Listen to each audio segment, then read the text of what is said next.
Hey guys, GHZD here, back with another video. Recently, it's been brought to my attention that Realm, in terms of its content on the YouTube platform, is targeted more at players who primarily have already established themselves in-game and have that itch to play already. However, what this means is that there is a void between beginning and establishment in terms of gameplay and your levels of achievement. Essentially, people are clicking off the game too early on and don't get the chance to experience what Realm really is and don't dive into the amazingness and vibrancy that this game has to offer.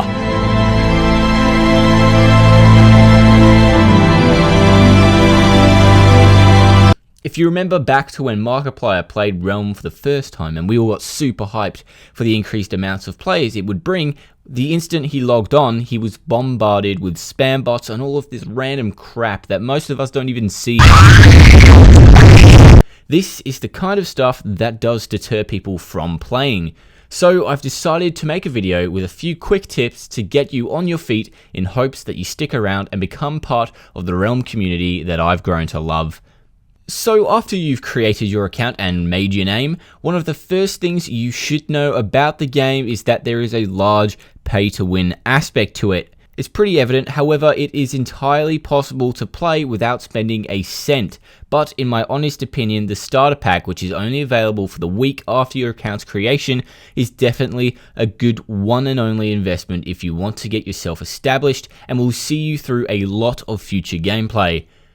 The next tip is, as soon as you've logged on, is to check out the settings and tweak them to your playing style. You can press O or you can click on this little icon here. My favorite feature is the star requirement filter, and it's what will remove a very, very large portion of the spam bots in the game from overwhelming you. You can think of stars as someone's rank, and there are a total of 5 stars to collect for each of the 14 characters or classes in game. The star requirement filter then prevents you from seeing messages of anyone with that specific star rank or below. The next tip is to get a friend and play together. I guarantee if you do this, you will get hooked almost immediately, and the strong cooperative gameplay that this game was built around definitely shines through. Tip 4. Once you've got the general grasp of the game's mechanics and features, you should check out the different servers. Though you will be put into the best server based on your location, and you can always go back to that server by clicking on best server, some servers have been used as hubs for players to make life just that little bit easier. US West 3, which is right at the top here, is considered the trading server and will always have people selling and buying items, so that's a really good place to go if you want to sell something that you think has value. But don't be deterred if no one buys it, because if you are just new to the game, it's more than likely that they're trying to get something a little bit higher level. And then EU North 2 is what we call the Fame Train server. It's just down here, and it's a little bit harder to find, but it's right here. However, I should probably call it an XP train.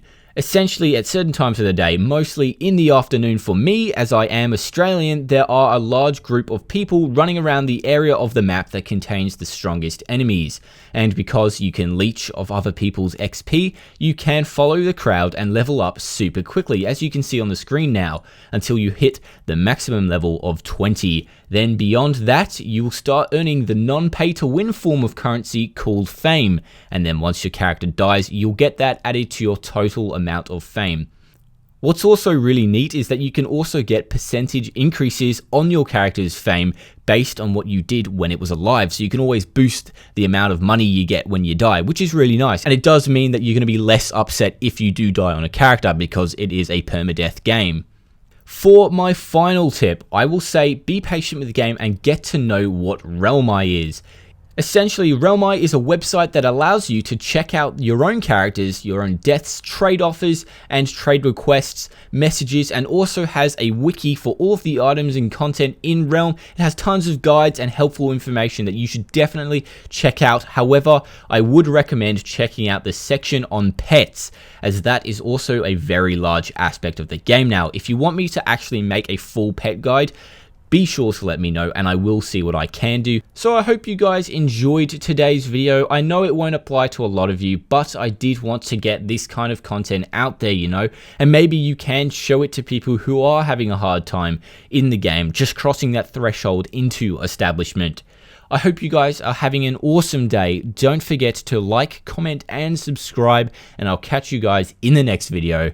Peace.